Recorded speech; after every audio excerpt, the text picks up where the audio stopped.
Puncak Hari Pers Nasional 2024, media diminta tetap menjaga integritas, netralitas, dan independensi menjelang Pilkada 2024, sehingga dapat menciptakan pilkada damai di Sumatera Selatan.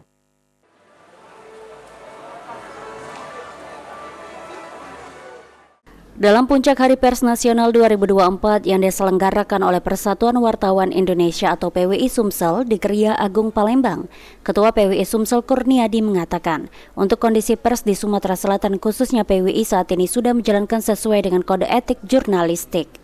Kendati begitu, pada tahun politik menjelang Pilkada pada November mendatang, Kurniadi meminta lembaga pers di Sumsel untuk tetap selalu menjaga netralitas dalam menjalankan tugas, sehingga tercipta pilkada damai di Sumatera Selatan. Menjelang tahun politik ini, memasuki Pilkada, saya mengharap kepada seluruh anggota PWI atau wartawan rekan-rekan HPS dapat menjaga netralitas dalam menjalankan tugas. Dan kemudian kita juga sudah diinstruksikan oleh PWI Pusat bahwasannya kita harus mengadakan seminar pilkada damai.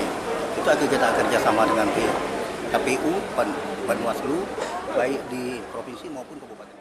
Sementara itu, PJ Gubernur Sumatera Selatan Agus Fatoni mengatakan, di tahun politik menjelang pilkada, perlu meningkatkan kerjasama antara pemerintah provinsi dan lembaga pers dengan menjaga integritas dan netralitas serta perlu meningkatkan kapasitas untuk bersama-sama menjaga iklim yang kondusif di Sumatera Selatan.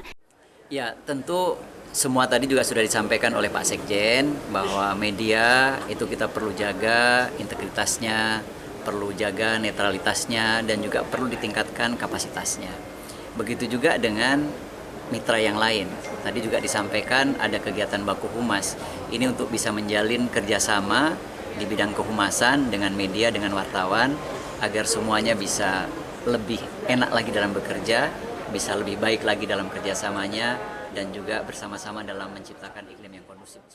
Eki Saputra, PAL TV.